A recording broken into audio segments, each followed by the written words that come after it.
Friends, welcome back to my YouTube channel. ನಾನು ನಿಮ್ಮ Harshita. So ನಾನಿವತ್ತಿನ ವೀಡಿಯೋದಲ್ಲಿ ಒಂದು ಟಾಪಿಕನ್ನು ತೊಗೊಂಡು ಮಾತಾಡ್ತಾ ಇದ್ದೀನಿ. ಅದ್ರ ಜೊತೆಗೆ ನೋಡ್ತಾ ಇರ್ಬೋದು, ನಾನು ನನ್ನ ಫ್ರೆಂಡ್ನ ಮೀಟ್ ಆಗೋಕ್ಕೆ ಹೋಗಿದ್ದೆ.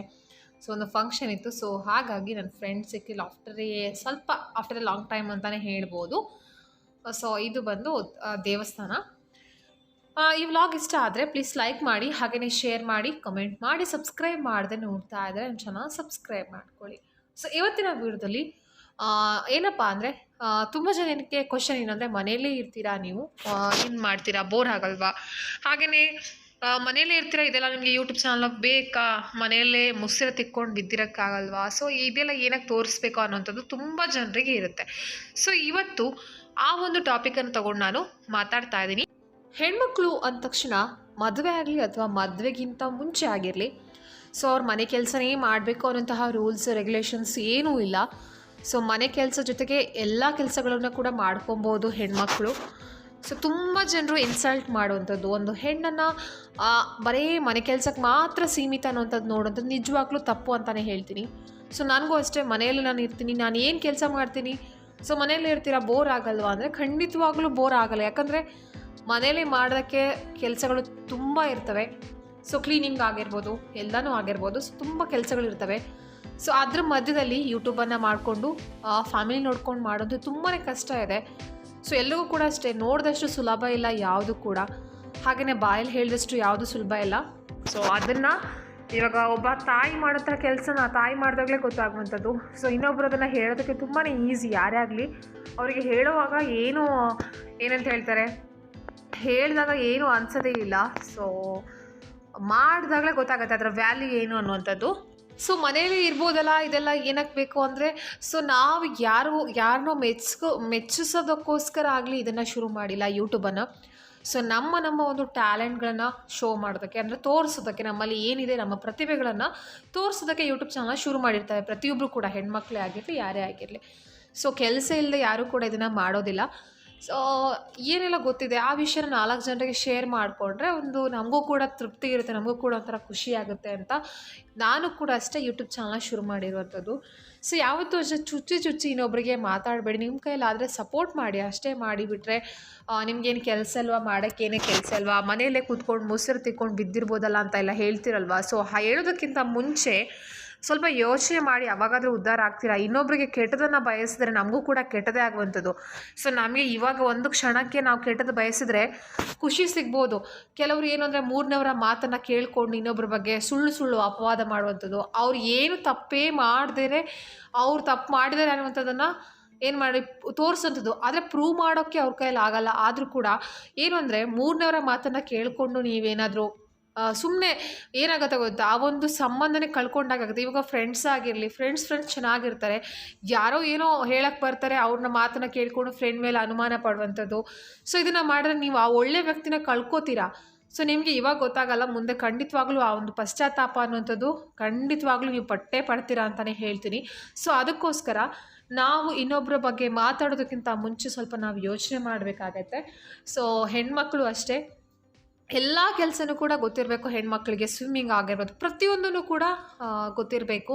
ಸೊ ನಾನು ಅಷ್ಟೇ ಮನೆಯಲ್ಲಿ ಫುಲ್ಲು ಬೋರ್ ಆಗಲ್ಲ, ಏನು ಮಾಡ್ತೀನಿ ಅಂದರೆ ಶೆಡ್ಯೂಲ್ ಮಾಡ್ಕೊಂಡಿರ್ತೀನಿ.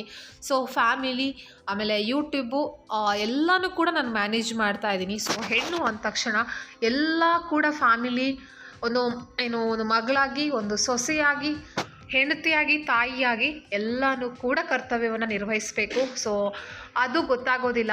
ಸೊ ಹೆಣ್ಣು ಅಂದ ತಕ್ಷಣ ಸುಮ್ಮನೆ ಇನ್ಸಲ್ಟ್ ಮಾಡೋವಂಥದ್ದು, ಅವಮಾನ ಮಾಡೋವಂಥದ್ದು, ಹೆಣ್ಣು ಮಗು ಹುಟ್ಟಿತು ಅಂತ ಅಳುವಂಥದ್ದು. ಸೊ ಇದೆಲ್ಲ ನಿಜವಾಗ್ಲೂ ಮಾಡೋಕ್ಕೆ ಹೋಗಬೇಡಿ.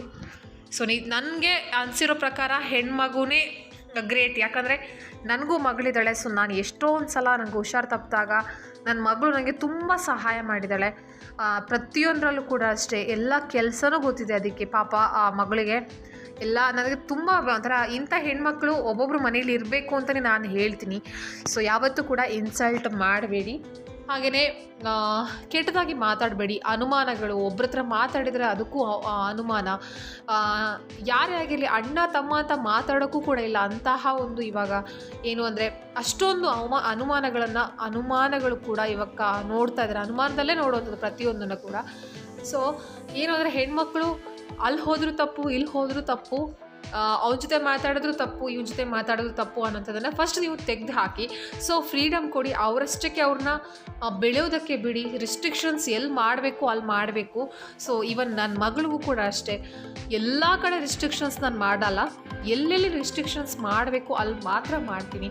ಎಲ್ಲ ಕಡೆ ಮಕ್ಕಳನ್ನ ಅಲ್ಲಿ ಹೋಗಬೇಡ, ಇಲ್ಲಿ ಹೋಗಬೇಡ, ಅದು ಮುಟ್ಬೇಡ, ಇದು ಮುಟ್ಬೇಡ ಅಂದರೆ ಮಕ್ಕಳಿಗೆ ಒಂಥರ ಹಿಂಸೆ ಆಗುತ್ತೆ. ಸೊ ನಾವು ಇವಾಗಲೇ ಮಕ್ಕಳಿಗೆ ಸಂಸ್ಕಾರಗಳನ್ನು ಖಂಡಿತವಾಗ್ಲೂ ಕಲಿಸ್ಕೊಡ್ಲೇಬೇಕಾಗುತ್ತೆ. ಎಲ್ಲನೂ ಕೂಡ ಕಲಿಸ್ಕೊಡ್ಬೇಕು ಮಕ್ಕಳಿಗೆ. ಬರೀ ಮೊಬೈಲ್, ಟಿ ವಿ ಅದನ್ನು ಮಾತ್ರ ಕಲಿಸ್ಕೊಡೋದಲ್ಲ, ಪ್ರತಿಯೊಂದೂ ಕೂಡ ಮಕ್ಕಳಿಗೆ ಗೊತ್ತಿರಬೇಕು, ಪ್ರತಿಯೊಂದು ನಾಲೆಡ್ಜ್ ಕೂಡ ಇರಬೇಕಾಗತ್ತೆ ಇವಾಗಿನ ಕಾಲದಲ್ಲಿ. ಹಾಗಂತ ಅಂದ್ಬಿಟ್ಟು ಏನು ಬರೀ ಸಂಸ್ಕಾರ ಅದು ಇದು ಅಂತ ಅಲ್ಲ, ಎಲ್ಲನೂ ಕೂಡ ಮಕ್ಕಳಿಗೆ ಗೊತ್ತಿರಬೇಕಾಗತ್ತೆ. ಸೊ ಮೊಬೈಲು ನೋಡಬೇಕು, ಟಿ ವಿ ನೋಡಬೇಕು, ಬಟ್ ಎಷ್ಟು ನೋಡಬೇಕು ಅಷ್ಟನ್ನು ನೋಡಬೇಕು. ಎಲ್ಲಿ ಸ್ಟ್ರಿಕ್ಟಾಗಿ ಮಕ್ಕಳನ್ನ ಖಂಡಿತ ಇಟ್ಕೊಳ್ಬೇಕಾಗತ್ತೆ. ಬರೀ ಜಾಸ್ತಿಯಾಗಿ ಮಕ್ಕಳನ್ನ ಮುದ್ದು ಮಾಡಿದ್ರೆ ಅದೂ ಕೂಡ ಪ್ರಾಬ್ಲಮ್ ಆಗಿಬಿಡುತ್ತೆ. ಸೊ ಅದಕ್ಕೋಸ್ಕರ ಎಲ್ಲಿ ಮಕ್ಕಳನ್ನ ನಾವು ಮುದ್ದು ಮಾಡಬೇಕು ಅಲ್ಲಿ ಮಾತ್ರ ಮಾಡಬೇಕು.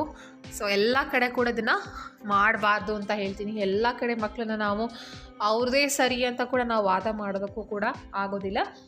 ಅದಕ್ಕೆ ಹೇಳ್ತಾ ಇದ್ದೀನಿ, ಒಬ್ಬರ ಬಗ್ಗೆ ಇನ್ಸಲ್ಟ್ ಮಾಡೋದಕ್ಕಿಂತ ಯಾರೇ ಆಗಿರಲಿ, ಒಂದು ಹೆಣ್ಣೆ ಆಗಿರಲಿ ಗಂಡೆ ಆಗಿರಲಿ, ಸೊ ಅವರಿಗೆ ಸಪೋರ್ಟ್ ಮಾಡಿ. ಅದು ಬಿಟ್ಟು ಚುಚ್ಚಿ ಮಾತಾಡೋದು. ನಮ್ಗೆ ಏನು ಗೊತ್ತಾ, ನನಗೇನು ಹೇಳ್ತಾರೆ, ನನಗೆ ಏನು ಅಂದರೆ ನನ್ನ ಎದುರುಗಡೆ ಚೆನ್ನಾಗಿರುವಂಥದ್ದು ಇನ್ನೊಂದು ಹಿಂದ್ಗಡೆಯಿಂದ ಏನಾದರೂ ಕೆಟ್ಟದಾಗಿ ಮಾತಾಡೋವಂಥದ್ದು ನನಗೆ ನಿಜವಾಗ್ಲೂ ಅಂಥದ್ದೆಲ್ಲ ಆಗೋದೇ ಇಲ್ಲ. ಸೊ ಏನೇ ಇದ್ರೂ ಕೂಡ ಡೈರೆಕ್ಟಲ್ಲಿ ಫೇಸ್ ಟು ಫೇಸ್ ಮಾತಾಡಬೇಕು. ಅದು ಬಿಟ್ಟು ಮಾಡ್ತಿರೋ ತಪ್ಪುಗಳನ್ನು ಮಾಡಿದೀಯಾ ಅಂತ ಹೇಳುವಂಥದ್ದು ನಿಜವಾಗ್ಲೂ ತಪ್ಪು. ಸೊ ನಾವಿವತ್ತು ಏನು ಇನ್ನೊಬ್ರಿಗೋಸ್ಕರ ನಾವು ಇನ್ನೊಬ್ಬರ ದೃಷ್ಟಿಯಲ್ಲಿ ಒಳ್ಳೆಯವರಾಗೋಕ್ಕೋಸ್ಕರ ನಾವು ಕೆಟ್ಟದಾಗಿ ಮಾತಾಡ್ಬೋದು. ಬಟ್ ನಾಳೆ ನಾವು ಏನು ನಮ್ಮ ಬಗ್ಗೆ ಮಾತಾಡೋಕ್ಕೆ ಇನ್ನೊಬ್ಬರು ಖಂಡಿತವಾಗ್ಲೂ ಬಂದೇ ಬರ್ತಾರೆ ಅಂತಲೇ ನಾನು ಹೇಳ್ತೀನಿ. ಸೊ ಅದಕ್ಕೋಸ್ಕರ ಹೇಳ್ತಾ ಇರುವಂಥದ್ದು, ಯಾವತ್ತೂ ಕೂಡ ಅಷ್ಟೇ ಕೇಳ್ತಾ ಇದ್ರಲ್ವ, ಮನೇಲೇ ಇರ್ತೀರಾ, ಏನು ಕೆಲಸ ಮಾಡ್ತೀರಾ, ಸುಮ್ಮನೆ ಯೂಟ್ಯೂಬ್ ಎಲ್ಲ ಬೇಕಾ ನಿಮಗೆ ಅಂತ ಹೇಳ್ತಾ ಇದ್ರಲ್ವ. ಸೊ ಖಂಡಿತವಾಗ್ಲೂ ಯೂಟ್ಯೂಬ್ ಬೇಕು. ಸೊ ನಾನು ಯೂಟ್ಯೂಬಲ್ಲಿ ತುಂಬಾ ಕಲ್ತಿದ್ದೀನಿ. ತುಂಬ ನಾಲೆಡ್ಜ್ ಕೂಡ ನನಗೆ ಬಂದಿದೆ. ಸೊ ಮುಂಚೆಲ್ಲ ಏನೂ ಗೊತ್ತಿರಲಿಲ್ಲ. ಸೊ ಖಂಡಿತವಾಗ್ಲೂ ತುಂಬಾ ಕಲ್ತಿದ್ದೀನಿ ಅಂತ ಹೇಳ್ತೀನಿ. ಸೊ ಇಲ್ಲಿ ನೋಡ್ತಾ ಇದ್ದೀರಾ, ನಾನು ಒಂದು ರೆಸಿಪಿನ ಕೂಡ ಇವತ್ತು ಶೇರ್ ಮಾಡ್ತಾ ಇದ್ದೀನಿ. ಇದು ಬಂದು ರಾಗಿ ರೊಟ್ಟಿ. ಸೊ ಇದಕ್ಕೆ ಬಂದು ನಾನು ಕ್ಯಾರೆಟ್ ತುರಿ, ಹಾಗೆಯೇ ನೀರುಳ್ಳಿ, ಅದ್ರ ಜೊತೆಗೆ ಕೊತ್ತಂಬರಿ ಸೊಪ್ಪು, ಕರಿಬೇವು ಹಾಕಿದ್ದೀನಿ. ಅದ್ರ ಜೊತೆಗೆ ಒಂದು ಅರ್ಧ ಬೌಲ್ ಆಗುವಷ್ಟು ರವೆ ತೊಗೊಂಡಿದ್ದೀನಿ, ರೋಸ್ಟೆಡ್ ರವೆ ತೊಗೊಂಡಿದ್ದೀನಿ. ಹಾಗೆಯೇ ಒಂದು ಅರ್ಧ ಬೌಲ್ ಆಗುವಷ್ಟು ರೈಸ್ ಫ್ಲೋರ್ ಅಂದರೆ ಅಕ್ಕಿ ಹಿಟ್ಟನ್ನು ತೊಗೊಂಡಿದ್ದೀನಿ. ಅದ್ರ ಜೊತೆಗೆ ಸ್ವಲ್ಪ ಜೀರಿಗೆನ ಕೂಡ ಮೇಲ್ಗಡೆ ಹಾಕ್ಕೊಂಡಿದ್ದೀನಿ. ಹಾಗೆಯೇ ಒಂದು ಮುಕ್ಕಾಲು ಬೌಲ್ ಆಗುವಷ್ಟು ನಾನು ರಾಗಿ ಹಿಟ್ಟನ್ನು ತೊಗೊಂಡಿದ್ದೀನಿ, ನೀವು ನೋಡ್ತಾ ಇದ್ದೀರಾ. ಸೊ ನಾನಿವತ್ತು ರಾಗಿ ರೊಟ್ಟಿ ಮಾಡ್ತಾ ಇದ್ದೀನಿ. ಸೊ ರಾಗಿ ರೊಟ್ಟಿಯನ್ನು ಮಾಡ್ತಾ ಇರೋದ್ರಿಂದ ಒಂದು ಮುಕ್ಕಾಲು ಆಗುವಷ್ಟು ನಾನಿಲ್ಲಿ ರಾಗಿ ಹಿಟ್ಟನ್ನು ತೊಗೊಂಡಿದ್ದೀನಿ. ಸೊ ನೀವು ಇದಕ್ಕೆ ಬೇಕು ಅಂದರೆ ಬೇರೆ ತರಕಾರಿಗಳನ್ನು ಕೂಡ ಹಾಕ್ಬೋದು. ಮೆಂತ್ಯ ಸೊಪ್ಪು, ಹಾಗೆಯೇ ಏನು ಅಂದರೆ ಶುಂಠಿ ಕೂಡ ಹಾಕ್ಕೊಂಡಿದ್ದೀನಿ, ಶುಂಠಿ ಎಲ್ಲ ಕೂಡ ಹಾಕ್ಕೊಂಡಿದ್ದೀನಿ. ಹಾಗೆಯೇ ಸಬ್ಬಸಿಗೆ ಸೊಪ್ಪು ಇದು ಕೂಡ ಮಾಡ್ತಾರೆ. ನೆಕ್ಸ್ಟ್ ಟೈಮ್ ಮಾಡಿದಾಗ ಖಂಡಿತ ಶೇರ್ ಮಾಡ್ತೀವಿ, ತುಂಬ ಚೆನ್ನಾಗಾಗುತ್ತೆ. ಹಾಗೆ ರುಚಿಗೆ ತಕ್ಕಷ್ಟು ಉಪ್ಪನ್ನು ಕೂಡ ಸೇರಿಸ್ಕೊಳ್ತಾ ಇದ್ದೀನಿ. ಸೇಮ್ ಅಕ್ಕಿ ರೊಟ್ಟಿ ನಾವು ಯಾವ ರೀತಿ ಮಾಡ್ತೀವಿ ಅದೇ ರೀತಿ ಇದನ್ನು ಕೂಡ ಮಾಡುವಂಥದ್ದು. ಸೊ ಶುಂಠಿ ಇಷ್ಟ ಇಲ್ಲ ಅಂದರೆ ಅದನ್ನು ಕೂಡ ನೀವು ಸ್ಕಿಪ್ ಮಾಡ್ಕೊಬಹುದು. ಸೊ ಇವಾಗ ಒಮ್ಮೆ ಇದನ್ನು ಉಪ್ಪು ಹಾಕೊಂಡಾದಮೇಲೆ ಹಾಗೆಯೇ ಡ್ರೈ ಆಗಿ ಒಂದು ಸಲ ಮಿಕ್ಸ್ ಮಾಡ್ಕೊತೀನಿ. ಜೀರಿಗೆ ಕೂಡ ಹಾಕ್ಕೊಂಡಿದ್ದೀನಿ, ಒಂದು ಅರ್ಧ ಟೇಬಲ್ ಸ್ಪೂನ್ ಆಗುವಷ್ಟು ಜೀರಿಗೆ ಸಾಕಾಗತ್ತೆ. ತುಂಬ ಚೆನ್ನಾಗಿ ಬರುತ್ತೆ. ಅದ್ರ ಜೊತೆಗೆ ನೀವು ಬೇಕು ಅಂದರೆ ಎಳ್ಳು ಬರುತ್ತಲ್ವ, ಬಿಳಿ ಎಳ್ಳು, ಅದನ್ನು ಕೂಡ ನೀವು ಇದಕ್ಕೆ ಆ್ಯಡ್ ಮಾಡ್ಕೊಬೋದು, ತುಂಬ ಚೆನ್ನಾಗಾಗುತ್ತೆ ಅದು ಕೂಡ. ಹಾಗೆಯೇ ಸ್ವಲ್ಪ ತೆಂಗಿನ ತುರಿ ಅಂದರೆ 1/4 ಕಪ್ ಆಗುವಷ್ಟು ತೆಂಗಿನ ತುರಿಯನ್ನು ಸೇರಿಸ್ಕೊಳ್ತಾ ಇದ್ದೀನಿ. ಯಾಕಂದರೆ ತುಂಬ ಚೆನ್ನಾಗಿ ತುಂಬ ಸಾಫ್ಟಾಗಿ ಬರುತ್ತೆ, ಅದಕ್ಕೋಸ್ಕರ ಇದನ್ನು ಹಾಗೆಯೇ ಡ್ರೈಯಾಗಿ ಮಿಕ್ಸ್ ಮಾಡ್ಕೋತೀನಿ. ತೆಂಗಿನ ತುರಿಗೆಲ್ಲ ಹಾಕ್ಕೊಂಡು ನೀರನ್ನು ಹಾಕ್ಕೊಳ್ಳೋದಿಲ್ಲ, ಫಸ್ಟು ಒಮ್ಮೆ ಎಲ್ಲ ಕೂಡ ಮಿಕ್ಸ್ ಮಾಡ್ಕೊಳ್ತಾ ಇದ್ದೀನಿ. ಇದಕ್ಕೆ ಸಾಂಬಾರು ಪುಡಿ ಬೇಕಾದರೆ ಹಾಕ್ಕೊಳ್ಬೋದು. ನಾನು ಜಸ್ಟ್ ಇಷ್ಟನ್ನೇ ಮಾತ್ರ ಹಾಕ್ಕೊಂಡು ಮಾಡ್ತಾಯಿದ್ದೀನಿ.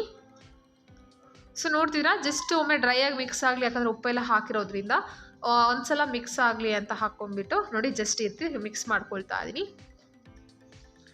ನೆಕ್ಸ್ಟ್ ಬಂದುಬಿಟ್ಟು ಇದಕ್ಕೇನು ಮಾಡ್ತೀನಿ ಅಂದರೆ ಸ್ವಲ್ಪ ನೀರನ್ನು ತೊಗೊಂಡು ಸ್ವಲ್ಪ ನೀರನ್ನು ಹಾಕ್ಕೊಳ್ತಾ ಇದ್ದೀನಿ. ಯಾಕಂದರೆ ಒಂದೇ ಸಲ ನೀರು ಹಾಕ್ಕೊಂಡ್ರೆ ಹಿಟ್ಟು ಕಲಸೋದಕ್ಕಾಗಲ್ಲ. ಸ್ವಲ್ಪ ನೀವು ಕ್ವಾಂಟಿಟಿನ ನೋಡಿಕೊಂಡು ನೀರನ್ನು ಹಾಕ್ಕೊಂಡು ಕಲಿಸ್ಕೊಳ್ಳಿ. ಅಂದರೆ ನಾವು ರೊಟ್ಟಿಗೆ ಯಾವ ರೀತಿ ಕಲಿಸ್ಕೊತೀವಿ ನೋಡಿ ಅದೇ ರೀತಿ ಕಲಿಸ್ಕೊಬೇಕು. ನೋಡಿ ಸ್ವಲ್ಪ ಕಲಿಸ್ಕೊಂಡು ಅಂದರೆ ಸ್ವಲ್ಪ ನೀರನ್ನು ಹಾಕ್ಕೊಂಡು ಈ ಒಂದು ಹಿಟ್ಟನ್ನು ಕಲಿಸ್ಕೋಬೇಕಾಗತ್ತೆ. ಇನ್ನು ಸ್ವಲ್ಪ ನೀರನ್ನು ತಗೊಂಡು ಜಸ್ಟ್ ಈ ರೀತಿ ಫುಲ್ ರೊಟ್ಟಿಗೆ ನಮಗೆ ಯಾವ ರೀತಿ ಬೇಕು, ಯಾವ ಹದ ಬೇಕೋ ಆ ಒಂದು ಹದಕ್ಕೆ ನಾನು ಇದಕ್ಕೆ ಕಲಿಸ್ಕೊತಾ ಇದ್ದೀನಿ. ಸ್ವಲ್ಪ ತೆಂಗಿನ ತುರಿನ ಕೂಡ ಮತ್ತೆ ಹಾಕ್ಕೊಂಡೆ, ತುಂಬ ಚೆನ್ನಾಗಾಗುತ್ತೆ, ಸಾಫ್ಟಾಗಿ ಆಗುತ್ತೆ. ಸೊ ಅದಕ್ಕೆ ಈ ರೀತಿ ಮಿಕ್ಸ್ ಮಾಡ್ಕೊಳ್ತಾ ಇದ್ದೀನಿ. ತುಂಬ ಚೆನ್ನಾಗುತ್ತೆ ರೊಟ್ಟಿ. ಇದು ಬಂದು ತುಂಬಾ ಒಳ್ಳೆಯದು.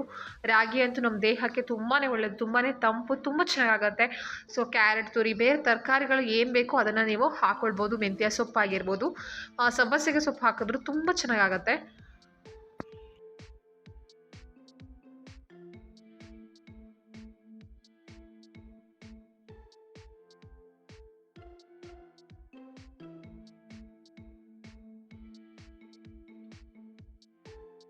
ನೋಡ್ತಾ ಇದ್ದೀರಲ್ವ, ಈ ಹದಕ್ಕೆ ಆ ರೊಟ್ಟಿಗೆ ನಾನು ಹಿಟ್ಟನ್ನು ಕಲಿಸ್ಕೊಳ್ತು ಇಟ್ಟಿದ್ದೀನಿ. ನೋಡಿ, ಈ ರೀತಿ ಉಂಡೆ ಕಟ್ಟೋದಕ್ಕೆ ಬಂದರೆ ಸಾಕಾಗುತ್ತೆ. ಅಂದರೆ ಜಾಸ್ತಿ ಗಟ್ಟಿಯಾಗಿ ಇದನ್ನು ನಾವು ಏನು ಅಂದರೆ ಹಿಟ್ಟನ್ನು ಕಲಿಸ್ಕೊಳ್ಬಾರ್ದು. ಸ್ವಲ್ಪ ಮೆತ್ತಗೆ ಇದ್ದರೆ ಸಾಕಾಗುತ್ತೆ. ನೋಡಿ, ಈ ರೀತಿ ಉಂಡೆ ಬಂದರೆ ಸಾಕು. ಇದಕ್ಕೆ ರವೆ ಹಾಕಿರೋದ್ರಿಂದ ಅದು ಸ್ವಲ್ಪ ಗಟ್ಟಿ ಆಗ್ತಾ ಬರುತ್ತೆ. ನೀವು ಬೇಕಾದ್ರೆ ಸ್ವಲ್ಪ ನೀರು ಹಾಕ್ಕೊಂಡು ಇನ್ನು ತೆಳ್ಳಗೆ, ಅಂದರೆ ಸ್ವಲ್ಪ ಸಾಫ್ಟಾಗಿ ಬೇಕಾದರೆ ಮಾಡ್ಕೊಬೋದು. ನೋಡಿಕೊಂಡು ನೀರು ಹಾಕ್ಕೊಳ್ಳಿ. ಇವಾಗ ಬಂದು ಒಂದು ಬಟರ್ ಪೇಪರ್ ತೊಗೊಂಡಿದ್ದೀನಿ. ಇದಕ್ಕೆ ಸ್ವಲ್ಪ ತೆಂಗಿನೆಣ್ಣೆನ ಹಾಕ್ಕೊಂಡು ಅದನ್ನು ಫುಲ್ ಸ್ಪ್ರೆಡ್ ಮಾಡ್ಕೊಳ್ತಾ ಇದ್ದೀನಿ. ಸೊ ನೀವು ಹಾಗೇ ಬೇಕು ಅಂದರೆ ರೊಟ್ಟಿನ ತಟ್ಟಬಹುದು. ಇಲ್ಲ ಅಂದರೆ ಈ ರೀತಿ ಬಟರ್ ಪೇಪರನ್ನು ತೊಗೊಂಡ್ಬಿಟ್ಟು ಅದರಲ್ಲಿ ಎಷ್ಟು ನಿಮಗೆ ತೆಳ್ಳಗೆ ಬೇಕೋ ಅಷ್ಟು ತೆಳ್ಳಗೆ ಕೂಡ ಇದನ್ನು ನೀವು ಮಾಡಿಕೊಂಡು ತುಂಬ ಚೆನ್ನಾಗಾಗುತ್ತೆ. ತುಂಬ ತೆಳ್ಳಗೆ ರೊಟ್ಟಿ ಮಾಡಿರೋದ್ರಿಂದ ತುಂಬ ಚೆನ್ನಾಗಾಗುತ್ತೆ. ನೋಡಿ, ಈ ರೀತಿ ಜಸ್ಟ್ ತಟ್ತಾ ಇದ್ದೀನಿ. ಸ್ವಲ್ಪ ಅಂಟಿದ್ರೆ ಅಂಟನ, ಅಂದರೆ ಬೇಕಾದರೆ ನೀರನ್ನು ಕೂಡ ನೀವು ಸ್ವಲ್ಪ ಕೈಗೆ ಹಾಕ್ಕೊಂಡು ಈ ರೀತಿ ತಟ್ಟಬಹುದು. ಸೊ ಫೈನಲ್ ಆಗಿ ರೊಟ್ಟಿ ರೆಡಿಯಾಗಿದೆ, ನೋಡ್ತಿದ್ದೀರಾ. ಸೊ ಇದು ತುಂಬ ಚೆನ್ನಾಗಿ ಟೇಸ್ಟಾಗಿ ಆಗುತ್ತೆ. ನೀವು ಕೂಡ ಮನೇಲಿ ಟ್ರೈ ಮಾಡಿ. ಬ್ರೇಕ್ಫಾಸ್ಟ್, ಮಾರ್ನಿಂಗ್ಗೆ ಹೆಲ್ದಿ ಬ್ರೇಕ್ಫಾಸ್ಟ್ ಅಂತಲೇ ಹೇಳ್ಬೋದು. ಸೊ ಫ್ರೆಂಡ್ಸ್, ಇವತ್ತಿನ ವಿಡಿಯೋ ಇಷ್ಟೇ. ಎಲ್ರಿಗೂ ಕೂಡ ವಿಡಿಯೋ ಇಷ್ಟ ಆಗಿದೆ ಅಂತ ಅಂದ್ಕೊಂಡಿದ್ದೀನಿ. ಇಷ್ಟ ಆಯಿತು ಅಂದರೆ ಲೈಕ್ ಮಾಡಿ, ಶೇರ್ ಮಾಡಿ, ಕಮೆಂಟ್ ಮಾಡಿ. ಹಾಗೆಯೇ ಸಬ್ಸ್ಕ್ರೈಬ್ ಮಾಡಿದ್ರೆ ನನ್ನ ಚಾನಲ್ ನೋಡ್ತಾ ಇದ್ದರೆ ಈ ಕೂಡಲೇ ಸಬ್ಸ್ಕ್ರೈಬ್ ಮಾಡ್ಕೊಳ್ಳಿ. ಮತ್ತೆ ಮುಂದಿನ ಹೊಸ ವಿಡಿಯೋಸ್ಗೆ ನಿಮ್ಮನ್ನು ಭೇಟಿ ಆಗ್ತೀನಿ. ಅಲ್ಲಿವರೆಗೂ ಧನ್ಯವಾದಗಳು. Lots of love. ಬಾಯ್.